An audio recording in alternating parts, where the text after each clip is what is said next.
Bonjour à tous, aujourd'hui nous allons suivre un tutoriel pour remplacer le connecteur de charge sur le Sony Xperia X Compact. Donc il s'agit d'un connecteur de charge en USB type C, c'est le connecteur de charge d'origine, vous le retrouverez en vente sur le site internet, il vous sera livré avec le patron universel d'aide au montage qui va vous aider à suivre le tutoriel. N'oubliez pas également de commander le kit d'outils numéro 1 spécialement sélectionné par nos techniciens pour réaliser cette réparation. Vous retrouverez également le kit de réparation qui comprend la pièce détachée, le kit d'outils et également le patron en version adhésif. En commandant ces pièces sur notre site internet, vous bénéficiez d'une assistance technique gratuite par chat, par téléphone et par email et vous bénéficiez également de 10% de remise avec le code YouTube. C'est une réparation qui est assez facile, la difficulté est notée 3 sur 5, il faut compter environ 30 minutes. Si vous n'êtes pas sûr d'avoir un X compact, vous devez vous rendre dans les réglages et vous vérifiez votre numéro de modèle qui doit correspondre à F53 21. On va commencer tout de suite la réparation, bien sûr comme avant chaque réparation. Il faut éteindre le téléphone et on va également enlever le rack des cartes SIM et micro SD.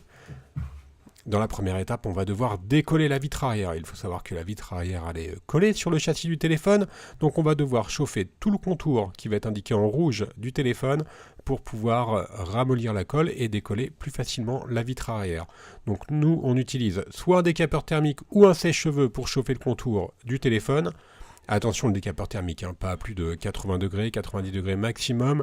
Une fois qu'on a chauffé tout le contour du téléphone, on insiste particulièrement sur le coin inférieur gauche. Et une fois qu'on a chauffé, on va placer la ventouse dans le coin inférieur gauche. On va tirer sur la ventouse jusqu'à l'apparition d'un petit jour qui va se créer entre la vitre et le châssis.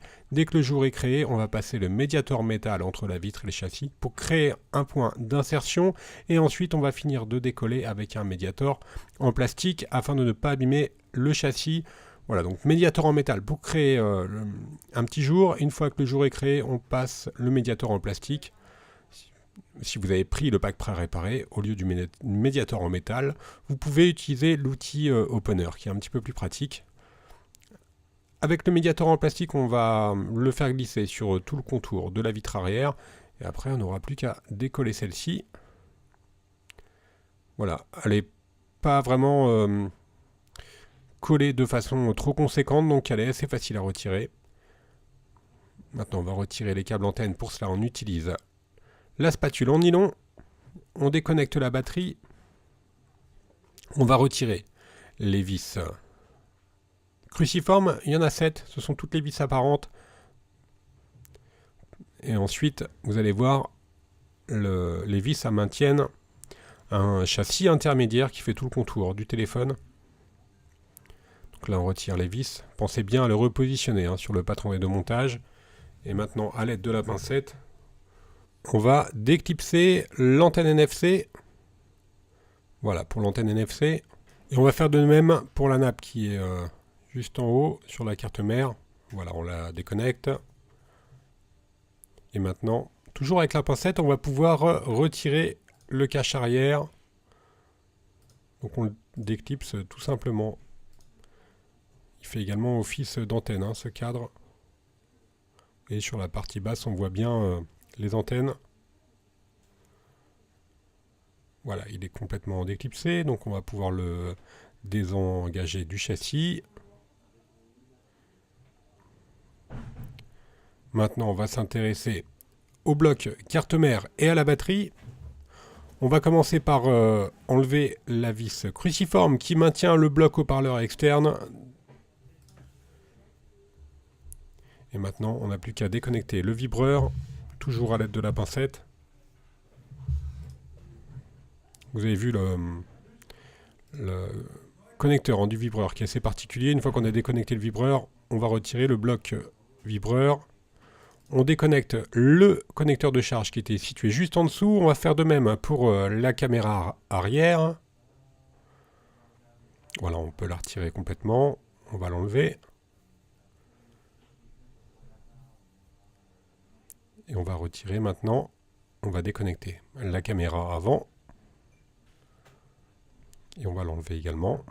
Voilà pour la caméra avant.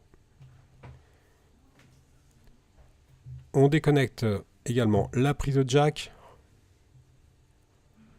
Et maintenant, on va basculer sur la gauche. La carte mère, celle-ci est toujours reliée par deux nappes. On enlève l'adhésif qui protège les deux nappes. On va relever les connecteurs à 90 degrés. Vous voyez les deux petits connecteurs blancs. On les relève à 90 degrés à l'aide du levier. Voilà, on l'a fait pour celui de gauche. On va faire la même chose pour le plus grand. On l'a relevé.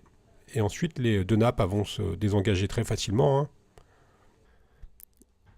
Et nous avons maintenant donc un accès direct au connecteur de charge. Donc on va pouvoir retirer le connecteur de charge, bien sûr, pour l'enlever. Alors pour cela, on va simplement utiliser la pincette et désencastrer le connecteur de son emplacement. C'est relativement simple. Et la partie démontage est maintenant terminée. On va passer bien sûr à la partie remontage. Donc on va reprendre le nouveau connecteur de charge. On le repositionne sur son emplacement d'origine. Et ensuite on vient bien sûr repositionner la carte mère. Donc je vous rappelle qu'il faut bien reclipser les deux nappes. Alors les clapets ils doivent être relevés à 90 degrés. Ensuite on vient tout simplement faire glisser les nappes à l'intérieur du connecteur, et une fois que la nappe est correctement insérée, on vient refixer le connecteur en abaissant le clapet à l'horizontale. Voilà, on l'a fait pour la première nappe, on va faire de même pour la seconde. Donc le clapet à 90 degrés, on vient positionner la nappe dans le connecteur et on referme celui-ci à plat et on remet ensuite l'adhésif noir par-dessus. On va maintenant repositionner la carte mère dans le châssis du téléphone. Voilà, on fait bien attention à bien repasser tous les connecteurs au-dessus de la carte. Donc, sinon, évidemment, vous aurez du mal à l'encastrer. Et une fois que l'on a fait cela, il nous reste juste à repositionner la caméra arrière. Donc, on va la reconnecter tout de suite. Voilà pour la caméra arrière. On va faire de même pour tous les autres connecteurs qui sont encore non connectés.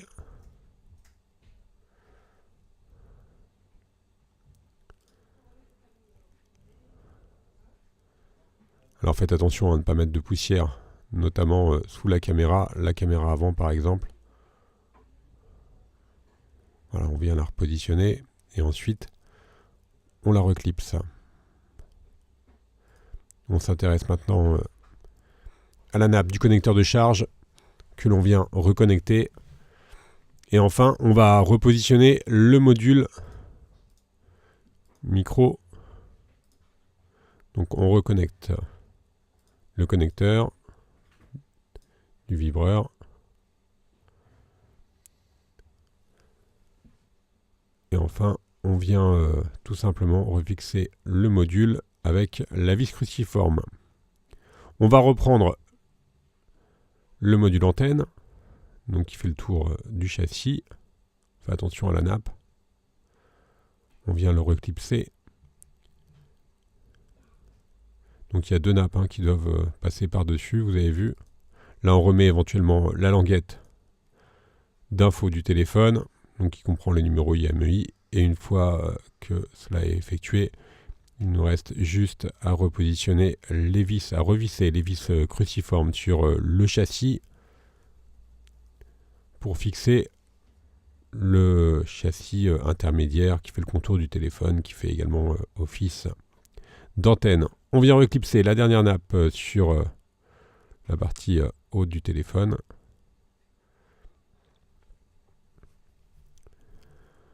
Et enfin, là, sur la partie droite qui vient se connecter au module antenne.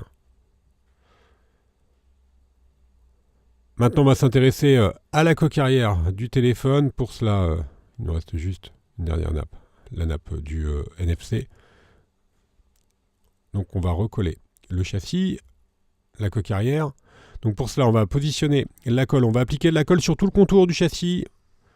Donc on utilise la colle B7000, elle est incluse dans le kit d'outils numéro 1 qui est proposé en option sur la fiche produit, ou sinon vous le retrouverez également en vente sur le site internet seul. C'est la colle B7000, attention, il ne faut pas utiliser n'importe quelle colle, c'est une colle spécifique pour la réparation de téléphone. Ensuite on a juste à repositionner la coque arrière sur le châssis du téléphone. On appuie bien sur tous les côtés.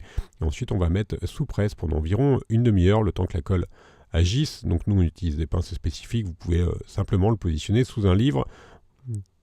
Voilà, la réparation est maintenant terminée. On va faire un récapitulatif des produits que l'on a utilisés, en commençant bien sûr par le connecteur de charge d'origine. Vous le retrouverez en vente sur le site internet. Il vous sera livré avec le patron d'aide au montage.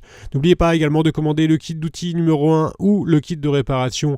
On reste joignable par mail, par chat et également par téléphone. N'oubliez pas que vous bénéficiez de 10% de remise avec le code YouTube. Vous pouvez nous suivre sur les différents réseaux sociaux et également vous abonner à notre chaîne YouTube. À bientôt sur bricophone.com.